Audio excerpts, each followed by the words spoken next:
Okay, good morning, my dear students. Good morning. Nice to meet you all. Right? Good morning. Nice. Okay. For today class discussion, I will project the notes. Okay. Uh, Last class I stopped here. Okay, the concept of containment method I discussed with you. Now I'm going to start a basic steps summary of analysis procedure as given in textbook Abel and Desai. This basic steps available in the Abel and Desai was very popular when I was doing my PG. Actually, containment method I studied in my BE itself because I studied BE civil and structural engineering branch. That's why most of the master degree subjects I studied in my BE itself. Okay, containment method actually I studied in my BE once. Again, while doing my master degree ME structures also, I studied once again. Okay, twice I have studied this containment method during my college days. Most of the master degree subjects which you are studying now, I have studied in my BTech itself. Again, I repeated during my master degree because in my bachelor degree was BE civil and structural engineering branch, right? Very good. Now, the basic steps. This basic steps in of that Abel and Desai textbook is very popular to discuss about containment method. Okay, very good. So, basic step summary of analysis procedure. I am going to tell you step by step procedure of containment method or step by step procedure of analysis by containment method. Analysis procedure. Okay. Step 1. Discretization of the continuum. Whatever body you want to analyze, either you are a structures people, you will be analyzing beams, columns, okay, slabs, plates, okay, and other structural components, like a cooling tower or a transmission line tower, something like that. But mechanical engineers, they will be analyzing automobile components, right? Very good. So whatever body you analyze, whatever structure you analyze, they have to be, it's a kind of continuum, okay? Because there is a field variable in it. What field variable? Deformation varies. Say displacement varies, okay, along the field of the body. Or stresses, resulting stress, stress varies, okay, within the body, along the body. That's why it's a field variable, right? So continuum. The given body or structure is called a continuum, right? Is the physical body or structure or solid being analyzed? Which is being analyzed. Whatever structure you analyze, whatever physical body you analyze, that is called continuum, right? Now, discretization. What is meant by discretization? The process in which the given body is subdivided into what? An equivalent system of finite elements. The process in which a given body is subdivided into an equivalent system of finite elements. Okay, this process is called discretization, meshing. In other words, meshing. In that package, we use the word meshing to represent discretization. Very good. A finite element may be, what will be the shape of the finite? How do you mesh it? How do you subdivide it? Okay, into a finite number of elements. Finite elements may be triangles. In general, they will be triangles. When you do two-dimensional continuum, the continuum happen to be two-dimensional, we divide that into a group of triangles, okay, in a triangular fashion, triangles, and group of triangles, or quadrilateral, okay, quadrilateral means four sides, right, quadrilateral, four sides will be there, quadrilateral. For two-dimensional continuum, it is the usual practice, it is a way of discretizing it, okay. Next, if it is a three-dimensional continuum, three-dimensional body, we go for element like tetrahedra, rectangular prism, hexahedra, tetrahedra, okay, rectangular prism or hexahedra for three-dimensional continuum, okay. That is, decide what number, just some instruction I am giving, decide what number, size and arrangement of finite elements will give an effective representation of the given continuum for the particular problem considered, or the particular problem considered. So you have to decide what number, size and arrangement, what number, size and arrangement of finite elements will give effective representation of the given continuum. Effective representation of the given continuum, what size and what number and what arrangement of elements will, you have to decide, you are the decision maker. For example, I will tell you one thing here. if more precision is required, more accuracy is required. For example, you are analyzing say a continuous beam.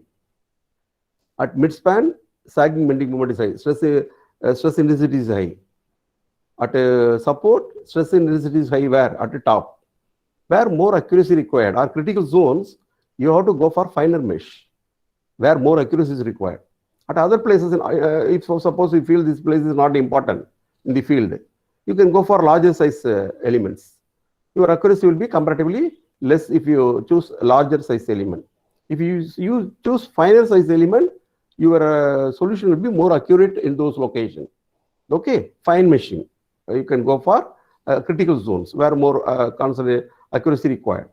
And other places, you can go for larger size. That's what. And what shape and what size and how the elements are to be arranged. It all depends on the problem of representation, which will represent the given continuum in an effective way. It all depends on the problem. That's what the point says. Okay. So the first step is discretization, meshing. Okay. Next is step 2. Selection of displacement model. Please listen here. First, I am explaining the steps involved, right? And also, I have a illustrative example for it, worked example, having all the steps. Okay. Many times in the questions we found with an illustration, explain the step-by-step procedure of finite element method. So that is why you are asked to give only steps. You can give. Even with that illustration also, you can give, nothing wrong. For better understanding, what I want to give you, I want to show you the example, right? Then only you will understand the steps here. So this example is written here. It is with some corrections I have done. It look ugly, not neat, okay? Because of the correction in the notes, because periodically I used to change the units and all, and numerical values and all. That's why it is not well written, not neat. So I will do one thing. Again, I have rewritten, right? That page I will project and discuss with you. Okay. See here, it is written. Now I am explaining the step-by-step procedure of finite element method with an illustrative example, with an illustration, side by side. Okay. Actually, we have a column, example illustration, a column of length 800 mm. It may be anything. Actually, this example is taken from that Abel Desai. It is given in pounds, inches, square inches and all. So some numerical values I have assumed in my own. It's okay, no problem. You can assume any numerical value of your own, no problem. A column of length 800 mm is plotted as shown in figure. Okay, analyze the column and evaluate the stresses and strain at the salient points. This is the question. Okay, so you have a stepped column. It's a uniform diameter area. The area is uniform throughout. This area is uniform throughout. Okay, it is stepped column like this. It is subject to a load, okay, some pedestal type column, okay, stepped column, in which some load 10 kilonewton is acting. Each height is 400 mm height, right? Now the area A1, A2 is 40 mm square, 80 mm square. That is twice this area. Here area is A, here area is 2A. Okay, twice that of this area, right? Very good. This is the given data. Now what to do? First step, discretization of the continuum. I told you, this is a stepped column at this junction point, okay. I just dividing, and I am dividing this one into one element. Okay, this is the column one element. The second column, the element 2. They are connected at the joints by nodes. This is node 1. It is not connected with any other body. This side, free node. Okay, node 1, node 2. Here, these two elements are connected at this node, node 2. This is node 3. There are 3 nodes in this problem, and 2 elements we are divided. Okay, which are connected at the nodes. Actually, this column, you are asked to determine stress. No, it is subject to compressive action. It is act as a spring like this. Okay, of stiffness K1, S1 or K1. Okay, another stiffness spring. Okay, of stiffness K2, subject to compressive action. Right? Now, step 2. Next, I am going to step 2. What is step 2? Discretization is over. Step 2, selection of the displacement models. Selection of the displacement model. The assumed displacement function or models represents only approximately the actual or exact distribution of the displacements. Distribution of the displacements or distribution of the field variable. The field variable in it, in a body. Okay. The assumed displacement function or model, you can take some function, okay, functional approximation or some models, okay. trial function or something. Only approximately the actual or exact distribution of the displacements. Don't worry, I will simplify easily. Example, polynomial form. Okay, practical consideration limits the number of terms. Practical consideration limits the number of terms because I already told you one term approximation easy to handle, but solution will not be that much accurate. If you got more number of more terms approximation, it's good. Okay, linear polynomial combination is the best example for it. Obviously, it is generally not possible to select a displacement function that can represent exactly the actual variation of displacement in the element. Hence, the basic approximation of the finite element method is introduced at this stage, right? That's what. Obviously, it is generally not possible to select a displacement function that can represent exactly the actual variation of displacement in the element. Okay, what is meant by the displacement function? Here we use the term shape function, selection of shape function.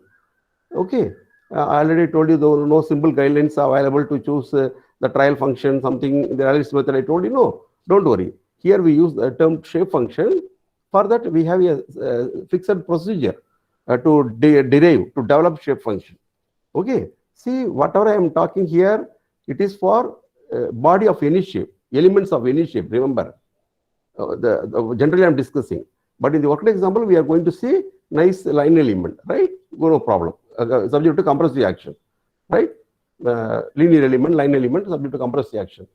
Compression element we are going to see. Truss element, called truss element, compression element. We are going to see, no problem. Okay, subject to only axial action, right? That element we are going to see. Hence the basic.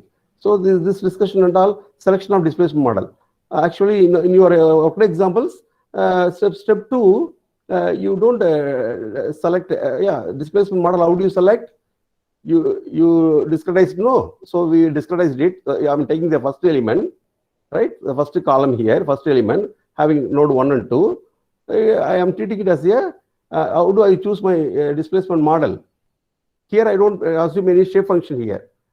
If it is happen to be a three-dimensional body with some tetrahedral element, hexahedral element, or some polynomial element, sorry, some triangular element and all, I have to choose such a shape function and all.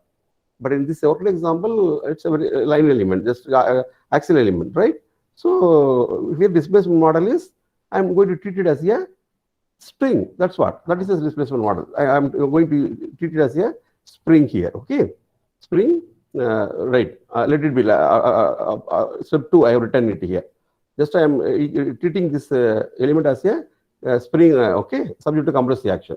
Very good. That is my displacement model. Now next, I am coming to the next step. Step 3. Step 3 is equilibrium equation, algebraic equation. Okay, set of algebraic equation, equilibrium equation writing. Here, in that the main thing is stiffness matrix. Okay, derivation of element stiffness matrix using a variation principle. This is a topic given in the Abalan Desai textbook. No problem. But the main operation here is derivation of element stiffness. Okay, in step 3, derivation of element stiffness means what? I'm going to write an algebraic equation. Okay, how do I am going to write algebraic equation? I have the displacement model, okay, which relates, it shows the variation of displacement in terms of the nodal displacements, right? Using that, I am going to get stiffness into displacement of the nodes is equal to force at nodes. Okay, this concept I know. That's why I am going to do derivation of element stiffness, right? Let us listen. Here, using variational principle. You need not use variational principle and all. In this book, it is written using variational principle. You can use anything. What is variational principle?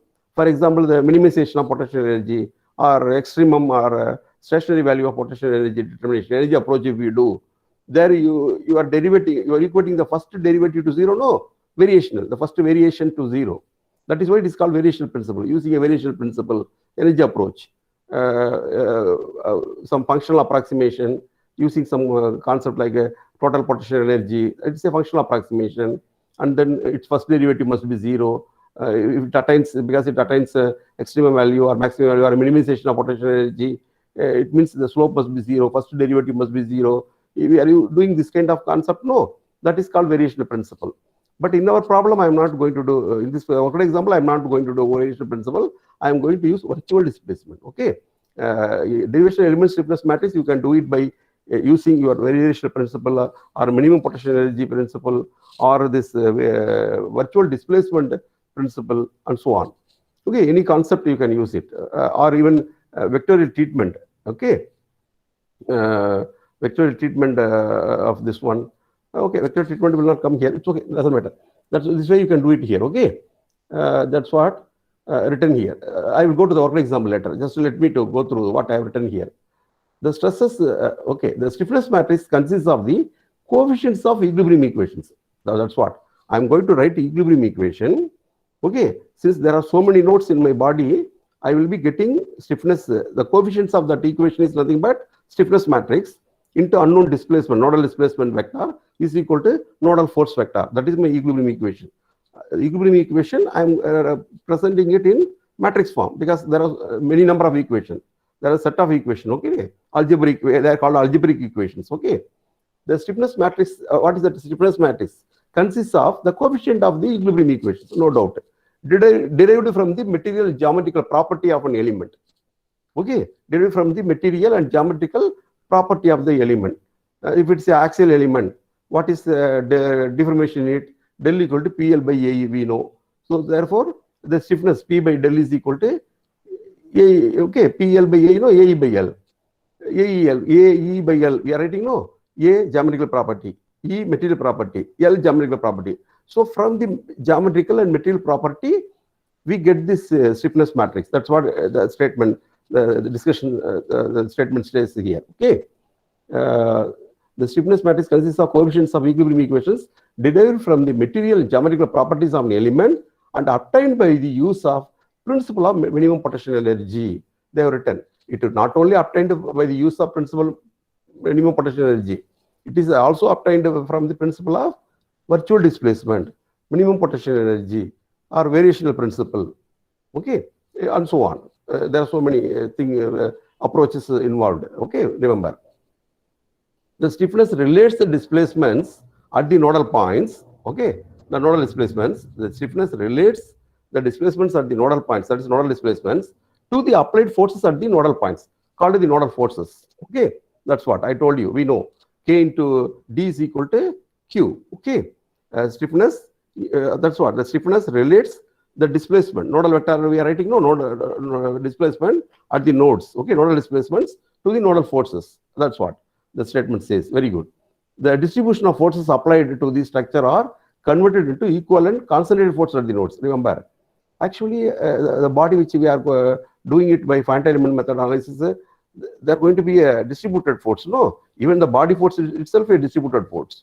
Okay, the surface force also will be distributed force. So the surface force, the whatever UDL is acting on the body, or surface uniform varying load acting on the body, which are surface force, which are distributed force. Okay, the distributed force applied to the structure are converted into equivalent concentrated force at the nodes.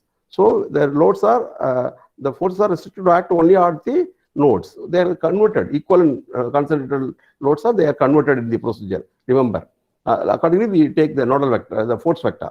Okay, nodal force vector we take it. The equilibrium relation between the stiffness matrix small k, nodal vector nodal force vector small q, and nodal displacement vector small d is expressed as a set of simultaneous linear algebraic equation. As a set of simultaneous linear algebraic equation, k into d is equal to q. That's what. This is well known in matrix method of structural analysis. You have studied. Okay. For global, we use capital K, capital D, capital Q to represent global stiffness matrix, global displacement vector, global nodal force vector. Okay, we use capital letters. For element level, use small letters. Small k into small d vector is equal to q vector. This is a well-known fact. Already you have studied the matrix method of structural analysis. That's what explained in this paragraph. Okay, read it and understand, and try to write in your own manner during exam, or you can abbreviate. Even if you write this one, more than sufficient. Some sentences you can write. Okay. But you have to remember it's nodal force vector. The words are important. Nodal force vector, nodal displacement vector, matrix. Okay, stiffness matrix. These words and all important. You have to write it properly. Read it and understand, but don't memorize as it is in the notes or textbook and try to reproduce. Try read it, understand, and try to write in your own with the appropriate that terminologies, words. Okay, that is important. You have to, in this age, you have to work hard. No any other go. Okay. So in our worked example, I will come to that. How do we get it in our worked example? Right. In our worked example, I am using virtual displacement method. Okay, not a very energy method, the minimum potential energy method or variational principle. I don't use here. I am using here virtual displacement. What I am doing for the node 1, I am giving unit virtual displacement. Unit virtual displacement I am giving to node 1, okay, downward direction. And I am getting, what is that? Reaction, corresponding reaction, okay, to the kinematic indeterminacy. What is the kinematic indeterminacy? In this given problem, at node 1, there is a displacement down. At node 2 also, there is a displacement down, okay, because the force acting downward. They are the kinematic indeterminacy, degrees of freedom of those nodes. Okay, I am giving virtual displacement here. So I am getting a reaction. Okay, since the spring is compressed, here the force is applied downward. Here the reaction will be upward. Okay, so that is why K11 is the reactive force at node 1 corresponding to the unit displacement at node 2. Node 1. What is K11 means? The reactive force, the force induced at node 1 due to unit displacement at node 1. Okay, what force is induced here? If you compress it, to cause unit displacement, you are compressing by an amount AE by L, stiffness, okay, which is positive, AE by L, positive. Okay, then K21 is the reactive force induced at node 2 due to unit displacement at node 1. Okay, here what force is induced? Because the virtual displacement is downward. So the force induced here is upward, opposite it. So that's why negative, minus AE by L. Some sign convention you adopt. Do you remember this stiffness matrix method? How do you apply that sign convention? Please take that sign convention into consideration. See, here I am telling in my own that sign convention. Please recall the sign convention which you adopted in your matrix method of structural analysis. Okay. Similarly, K12 means the force corresponding to the redundant. Okay, at node 1. Force corresponding to the redundant at node 1 due to unit displacement at node 2. Now you have to give unit displacement at node 2. You have to pull it down. So the reaction again will be upward here. Okay, so K12 will be minus AE by L. Since you are pulling it down, the force induced here will be AE by L. I have not told you clearly the sign convention here. Please, I am sorry. I am not supposed to say sorry. Please, I have to refer that matrix method of structural analysis. Okay, to tell you exactly the sign convention. Time being, take it as a sign convention. Please, I advise you to revise sign convention of matrix method of structural analysis which you have studied, because I have not handled that subject in the recent past. Okay, so I am not in a position to tell you exactly the sign convention. Somehow I have told you. It's okay, right? And that step is there. So I am writing that derivation of element stiffness matrix I have done using virtual displacement principle. Okay. Now equilibrium equation I am writing. So this K into AEL I have taken outside. Okay, AE by L I have taken outside. So 1 minus 1 minus 1 1 into the for this first one here U1 U2 nodal displacement, unknown displacement.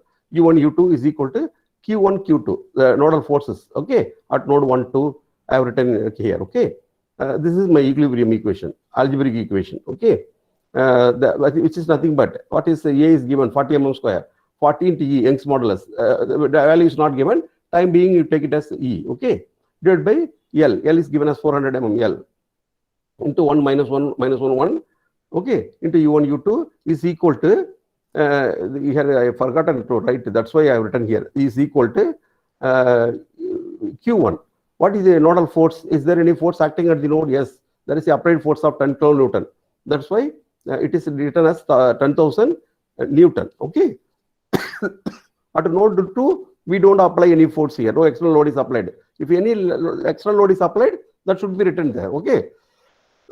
Since no external load is applied, I am writing 0 here. 0 here. Okay. This is one equation. And similarly for element 2 also, you can write the similar way. Excuse me, I will have some water and then.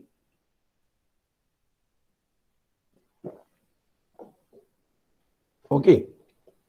So 80, that is area is 880 mm square, no?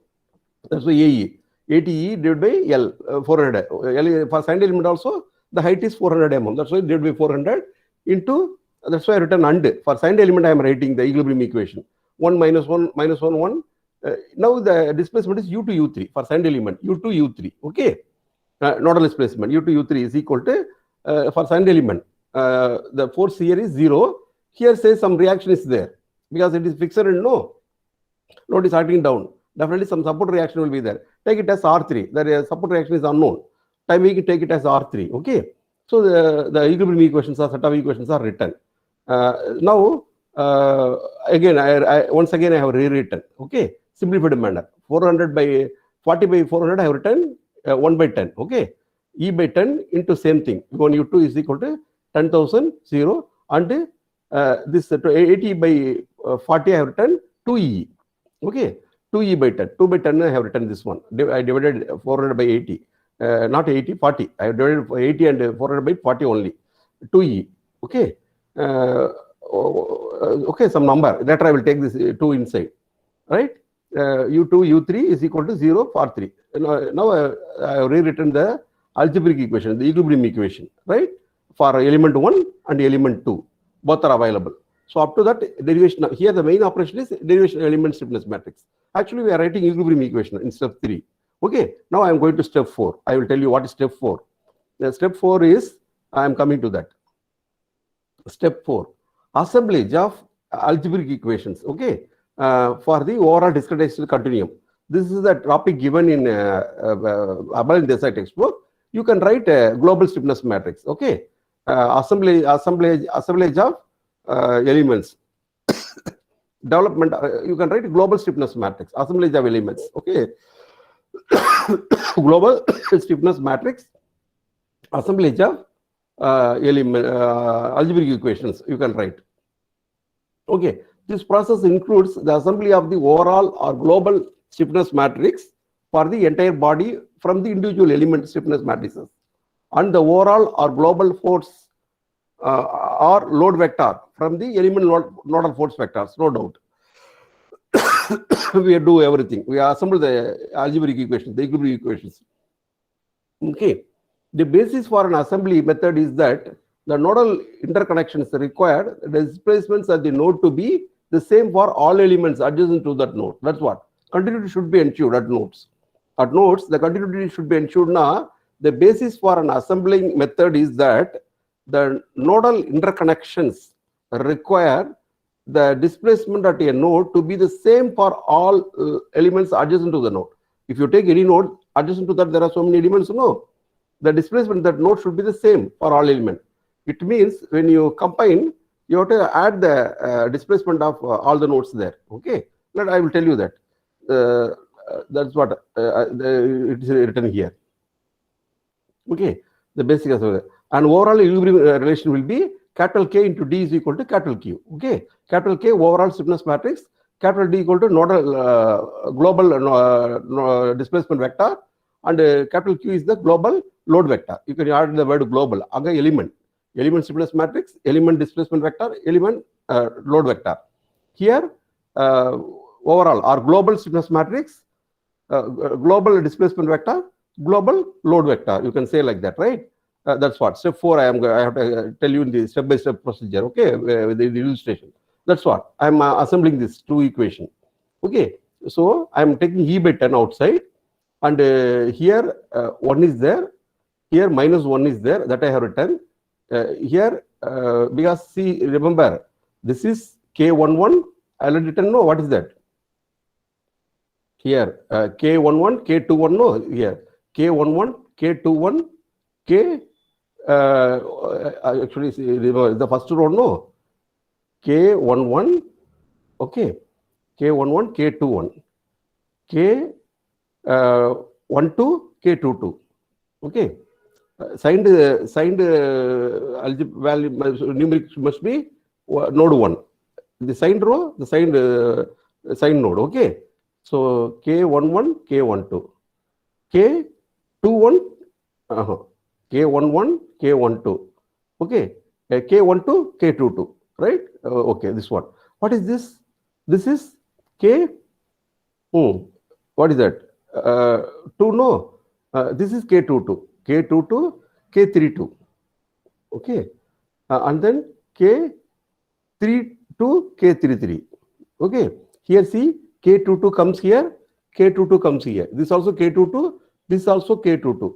This K22 should be added together. That's what, to ascertain the continuity of the nodes. That's why, see here, when you globally sum them, you have to, the degrees of freedoms are to be added. Okay, E by 10, 1, minus 1, 0, that's what, okay, minus 1, here 1, here I am taking this 2 inside, because E by 10 I have taken commonly outside, no, this 2 will go here, 2, minus 2, minus 2, minus 2, here 2 is there, here 1 is there, K22 is 1 here, K22 is 2 here, both added together 3, okay. In other words, you can write this way. The degrees of freedom you can write 1, 2. In the side, you have to write here 1, 2, 1, 2. Here 2, 3, 3, 2, 3, 2, 3. You have to write. Now you will get accordingly that what it's called degrees of freedom. You have to write adjacent to that matrix. Okay, that you can refer. Okay, so if you what is this one? Here no terms, so it becomes 0, right? And then minus 1, 3 I told you. Here minus 2 comes. How? This minus 2 comes here, no? What is this? This is K2, K, what is this one? K1, K22, K32, okay? K32, that's why K32. Is it right? You have to check, okay? You have to write here the degrees of freedom 1, 2, 3. Here 1, 2, 3. The corresponding coefficients you have to put it here, okay? So that's why this minus 2 comes here. Here this is 2. The 2 comes here, and 3. Okay, you have to check it with the degrees of freedom. Just now I told you that is 1, 2, 1, 2. You write here 1. Here 2, 3, 2, 3. You write here. Here 1, 2, 3, 1, 2, 3. You write here degrees of freedom and add that K11, K22, the corresponding values you substitute here. You will be getting the global stiffness matrix. Okay, into the nodal displacement vector U1, U2, U3 is equal to 10,000 0 R3. Why 0? That is at node 2 there is no force acting here. Okay, this is the global stiffness matrix obtained. Assemblage of this one. In that you have to apply boundary condition. You finish the step 4 itself. What is that? Apply boundary condition. At node 3 displacement is 0. At a node 3 it is a fixed and no. The displacement U3 is 0. That value is known. That is the boundary condition. Now I am imposing the boundary condition on the equilibrium equations. Okay, the algebraic equations. Here the displacement is 0. Now what? U3 is equal to 0. That is U3 is equal to 0 implies if U3 is 0, this third column, third row goes. Okay, you have to strike out this and you have to strike out this. You have to strike out third row and third column, and you have to strike out this third row here, the third term here and third term here, strike out. Now it is reduced to E by 10 into 1 minus 1 minus 1 3. 1 minus 1 minus 1 3. U1 U2 alone, right, is equal to this 10,000 and 0 alone here. Because if you apply boundary condition, automatically the R3 we kept as a notation only, that eliminated. R3 value you need not know. Okay, that is eliminated, got eliminated. So this is the equilibrium equation after imposing boundary condition. Next I am coming to step 5 and step 6. I will tell you what is that. Okay, I want to finish this one in this class. Okay, step 5. Step 5 is solutions for the unknown displacements. The nodal displacements you have to determine. Solutions for the unknown displacements. The algebraic equation assembled in step 4 are solved for the unknown displacements. Okay, the algebraic equations assembled in step 4 are solved for the unknown displacements. See here, in this worked example, it is only 3 nodes. So easily you are analyzing. But in the actual problem, the global stiffness matrix will be very big. Okay. To solve it and obtain the unknown displacements, what we do, we go for several solution techniques. Prandtl solver, back substitution method, Gauss elimination method, that is well discussed in R.D. Cook textbook. Okay, I referred that book. That is whether solution techniques are there in your syllabus or not, I am not sure. Let us see. Gauss elimination method is there in your, that solution techniques is there in your syllabus, I think. Whether Prandtl solver is there or not, I don't know. I have to verify your syllabus. Okay. I will tell you, don't worry, everything available. We'll discuss it at the last unit, okay? The solution techniques, but remember it here. The real problem, that's what your finite element packages does everything, right? That finite element package is what you are using. This, whatever I'm discussing theory, everything, the computation is going carried out in that way, in that machine, in a machine computer, okay? The package, the programs are written like that. The algorithms are written like that in that package, okay? So, that's what. Now I'm telling that step 5. Step 5, I'm writing it here. And step 5. Step 5 is I have to solve this for U1 is I have determined 15. Okay, 1,50,000 divided by capital E mm. How you have to divide E by 10 into U1 plus minus E by 10 into U1. Okay. Minus E by 10 into U2 is equal to 2 equations are there, no? By otherwise this one. First this will give you U2 value. How? Minus 1 into U1. Okay, there are 2 equations, algebraic equation. You have to solve it. Okay, you know how to solve to algebraic equation. Here easily you can get because it's a 2 by 2 matrix only. You know how to solve this 2 algebraic equations, simultaneous equations, and solve it. You are getting U1 is equal to 1,50,000 by E mm. U2 equal to 50,000 by E mm. Okay, let it be. Now, step 6. I am coming to step 6. Step 6 is what is that? Computation of the element strains and stresses from the nodal displacement. You obtained the unknown, that is the main thing. After doing all this with this one, you got the nodal displacements, which are the unknowns to us. Okay, we determined it. Having determined the nodal displacements, what to do? The step 6 is computation of the element strain and stresses from the nodal displacements. Okay, how do I compute? I am going to show you the illustrative example. How do I compute step 3? Epsilon 1, that means strain of the strain in the element 1 is equal to what is that? I want to determine strain in it. How do I get? There is a displacement, no? Difference in the displacement will give the deformation in the element U2 minus E1.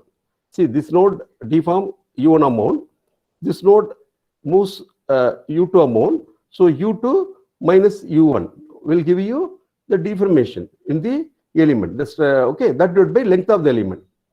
That divided by the length of the element will give me the strain per unit length. Okay, the deformation per unit length, which is nothing but strain. Okay, that's what. See here, U2 minus U1 gives me the deformation for the entire length of the element.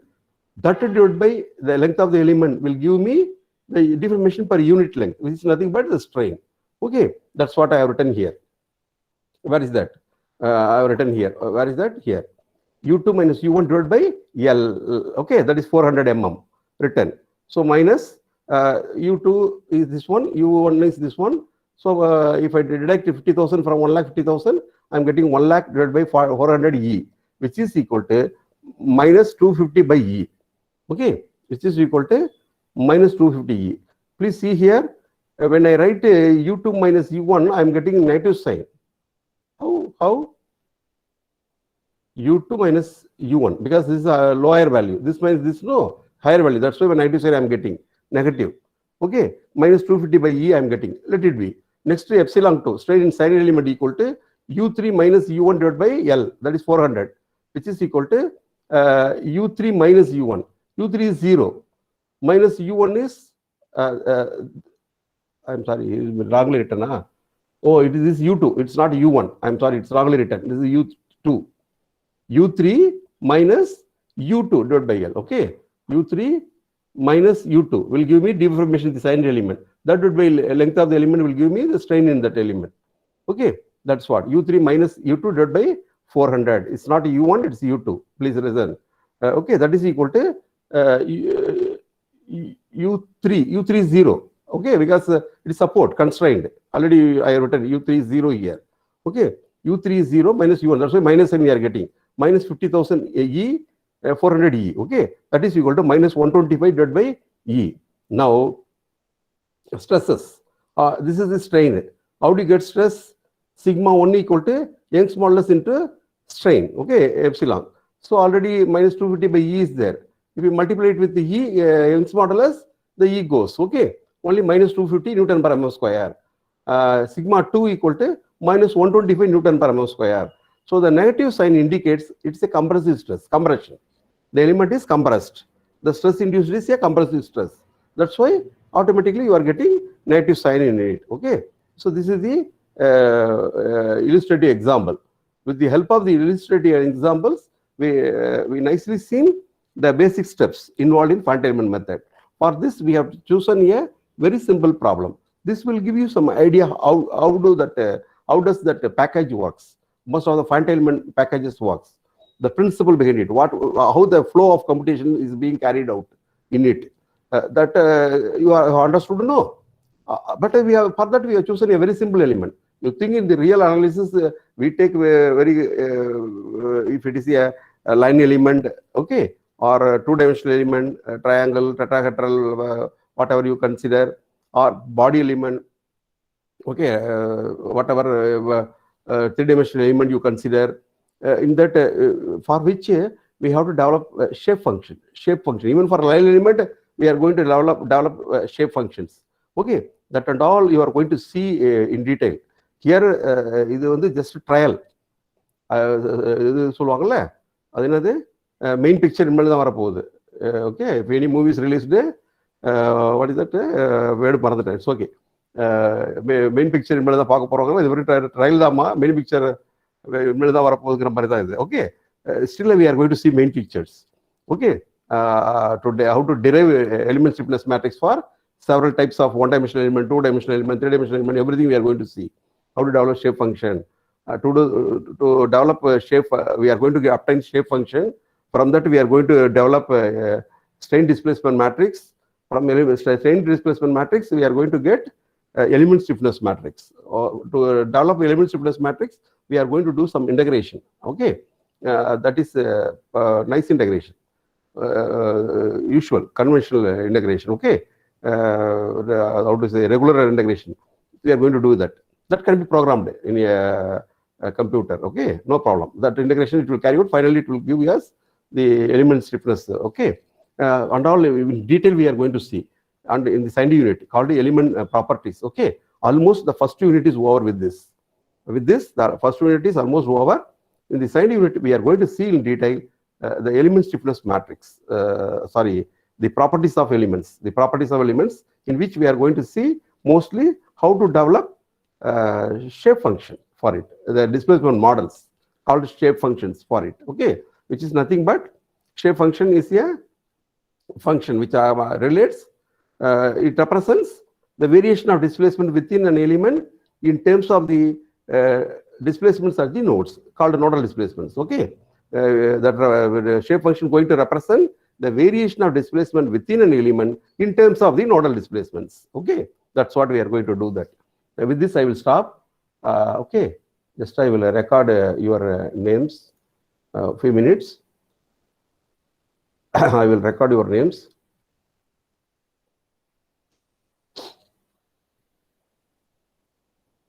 Secret name record join பண்ணும்போது join பண்றாரு. It's okay. Right? I have recorded your names. Right? Yes, sir. No problem. I will discuss later. It's being recorded. We'll discuss it later. Okay. Sir, sorry. No problem, no problem. So Network issues. due to some cause, you might have signed out. Again, you might have signed in. No problem, no problem. I can understand. Because I also faced the same problem several times. No problem. It's being recorded. Few minutes. We'll finish up this one. So, okay. I have recorded your names. I will stop recording. Then we will discuss if anything, if you want to discuss, we will discuss. Okay. So with this, I will stop recording.